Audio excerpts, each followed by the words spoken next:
नमस्कार, मैं अंजलि मिश्रा। स्वागत है आप सभी का द न्यूज में। नेपाल में फिर से राजशाही और हिंदू राष्ट्र की मांग जो है अब तेज होती हुई नजर आ रही है। भारत में भी लोग जो है वो कह रहे थे लगातार कि हिंदू राष्ट्र जो है बनाने की मांग कर रहे थे और इसके लिए राजधानी काठमांडू में अब बड़े पैमाने पर लोग जो है विरोध प्रदर्शन करते हुए नजर आ रही है। जी हाँ, बिल्कुल सही सुना आपने। विरोध प्रदर्शन जो है वो जमकर किया जा रहा है। लोग जो है अब सड़कों पर उतर आए हैं और इसीलिए सारी चीजें जो है कर रही है और जमकर जो है इस मामले पर बयानबाजियां भी देखने के लिए मिल रही है। हालात ऐसे हैं कि कंट्रोल करने के लिए फोर्स को जो है उतारना पड़ा और मांग है नेपाल को हिंदू राष्ट्र बनाने की। बता दें आपको, भारत को लेकर भी यह मांग लगातार उठती रही है। भारत को लेकर भी इसे हिंदू राष्ट्र बनाने की बात जो है लगातार कही जा रही है। लगातार जो है अलग अलग पंथ के लोग, अलग अलग अगर आप कहेंगे नेता भी इस मामले को लेकर बयानबाजी कर चुके हैं और भारत को हिंदू राष्ट्र घोषित करने की मांग जो है कर चुके हैं। और अब यही मांग जो है अब नेपाल में भी उठ रही है और नेपाल में फिर से राजशाही और हिंदू राष्ट्र की मांग तेज हो गई है। इसके लिए राजधानी काठमांडू में बड़े पैमाने पर विरोध प्रदर्शन जो है देखने के लिए मिला। हालात इस कदर बेकाबू हो गए कि भीड़ को काबू करने के लिए पुलिस को लाठी और आंसू गैस का इस्तेमाल तक करना पड़ा, जिसमें पुलिस और प्रदर्शनकारी दोनों ही को हल्के हल्के चोटें भी आई है। एक नजारा जरा देखिए किस तरीके से इस वक्त अगर आप देखेंगे कि जो माहौल है वो देखने के लिए मिल रहा है। जरा हालात जो है उस वक्त यहाँ पर हालातों पर थोड़ा नजर डालिए कि किस तरीके से जो प्रदर्शन है देखने के लिए मिल रहा है या जिस तरीके से जो है चीजें देखने के लिए मिल रही है। हामी सडकमा आएका छौं। अब यो देश परिवर्तन हुन्छ, एक हुन्छ, दुई हुन्छ, गणतन्त्र ढलो ढलो। हामी गणतन्त्रलाई पत्ता साफ गर्न हामी सडकमा निक्लेको युवा हौं। यो युवाले यो देशको लागि आमूल परिवर्तन गर्छ। जनताको विकास र सुशासनको लागि आज नेपाली जनताले अब सडक संघर्षबाटै हामीले यो व्यवस्थालाई फाल्छौं। यो व्यवस्थाबाट ढलिसकेपछि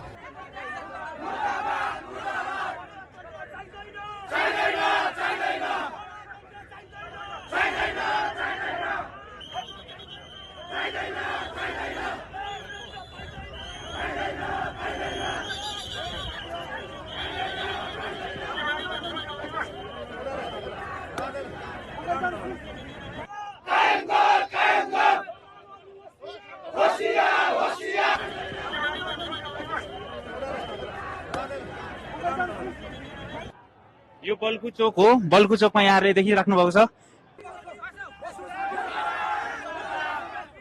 तो जैसा कि आपने देखा कि किस तरीके से प्रदर्शनकारी जो है वो अपनी मांग आगे रख रही है, लेकिन वहां पर भीड़ जो है बेकाबू होती हुई नजर आ रही है, जिसके बाद जो है आंसू गैस का इस्तेमाल भी करना पड़ा है, जिससे पुलिस और प्रदर्शनकारी दोनों को ही हल्की चोटें आई है। हजारों की संख्या में झूठे प्रदर्शनकारियों की मांग थी कि साल 2008 में खत्म की गई राजशाही की वापसी हो और नेपाल का हिंदू राष्ट्र का दर्जा जो है दोबारा से बहाल किया जाए। जी हाँ, हिंदू राष्ट्र का जो दर्जा है उसे वापस से बहाल करने की मांग जो है उनके द्वारा लगातार जो है की जा रही है। कहा जा रहा है कि इसमें बड़ी संख्या नेपाल के पूर्व राजा ज्ञानेंद्र के समर्थकों की थी। वे प्रदर्शन के दौरान ज्ञानेंद्र के पक्ष में लगातार नारे भी जो है लगा रहे थे। वो लगातार जो है नारेबाजी कर रहे थे और नारेबाजी करके उनका कहना था कि जो चीजें हैं वो देखने के लिए, और वो कह रहे थे कि फिर से जो है इसे हिंदू राष्ट्र के तौर पर देखा जाए या हिंदू राष्ट्र के तौर पर इसे आगे जो है बनाने का काम किया जाए और इसे जो है इसका अगर आप कहेंगे कि फिर से जो बहाली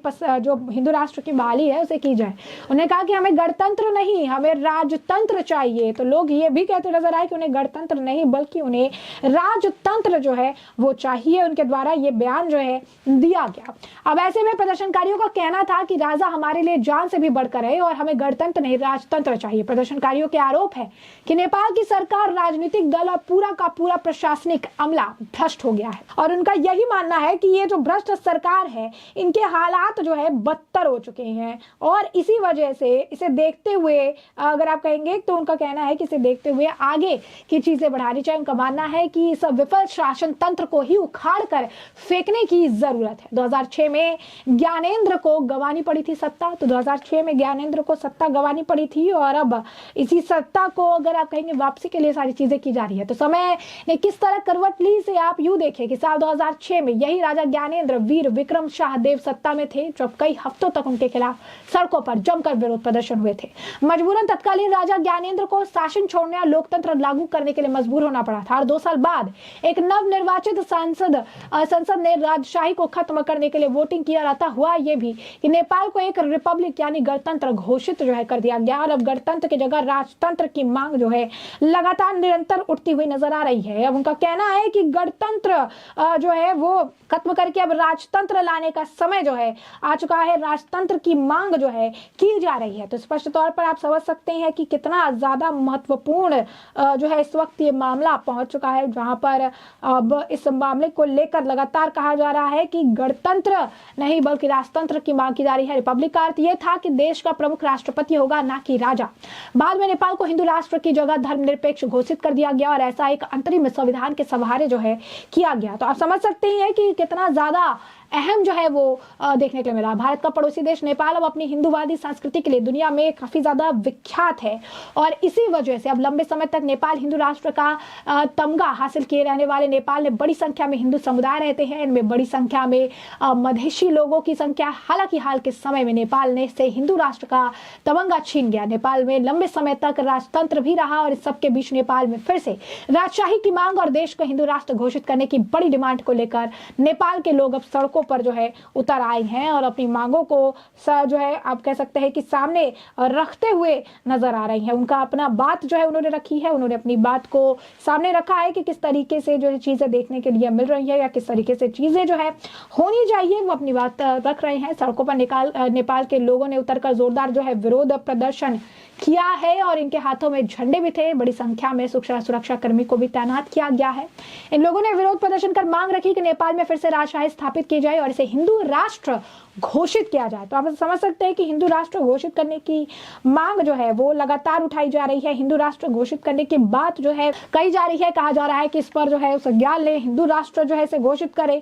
और इन सब के बीच अगर आप देखेंगे तो ये काफी ज्यादा इंपॉर्टेंट मुद्दा है। लोग इसे कोरिलेट कर रहे हैं, कह रहे हैं कि आप फिर से नेपाल जो है हिंदू राष्ट्र घोषित किया जाएगा, क्योंकि भारत में भी समय समय पर अगर आप देखेंगे तो हिंदू राष्ट्र घोषित करने की मांग जो है उठती रहती है।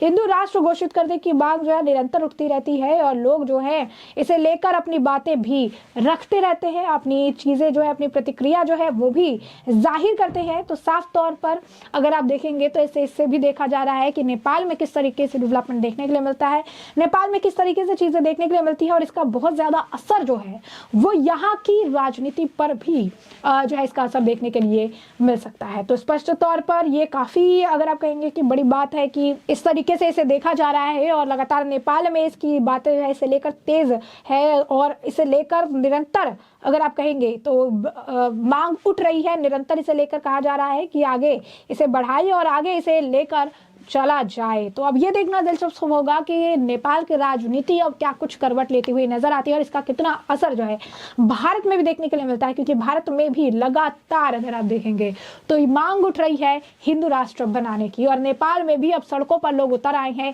हिंदू राष्ट्र बनाने के लिए। तो क्या कुछ असर देखने के लिए मिलेगा, क्या कुछ इसका इम्पैक्ट होगा, किस तरीके से इसे टैकल किया जा रहा है, काफी अहम जो है ये चीजें है, काफी अहमियत जो है इन चीजों की मानी जा रही है और इसी का असर भी आने वाले समय में देखने के लिए भारत में भी जो है बहुत कम समय में ही देखने के लिए मिल सकता है, क्योंकि हिंदू राष्ट्र की मांग लगातार जोरों पर है। कई सारे अगर हमने आपको कहा कि लीडर्स इसे हिंदू राष्ट्र बनाने की बात कर चुके हैं। बागेश्वर धाम जो काफी फेमस बागेश्वर धाम के जो बाबा है बाबा बागेश्वर, उन्होंने भी कई बार हिंदू राष्ट्र बनाने की मांग की है, हवन पूजा करने की बात की है।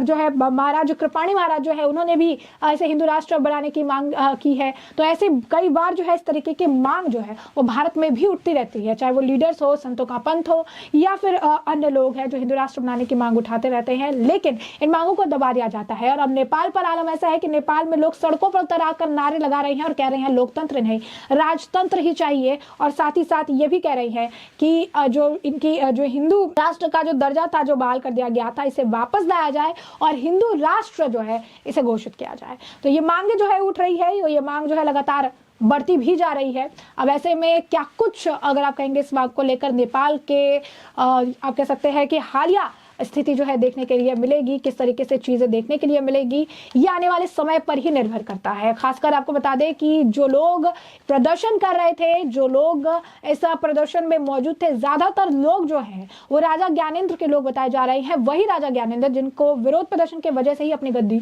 छोड़नी पड़ी थी। तो ऐसे में हमने आपको जो पूरा मामला है ये बड़े विस्तार से बताया। पूरा मामला क्या है, उस मामले पर आपकी भी जो राय कमेंट सेक्शन में कमेंट करके हमें जरूर साझा करिएगा। धन्यवाद।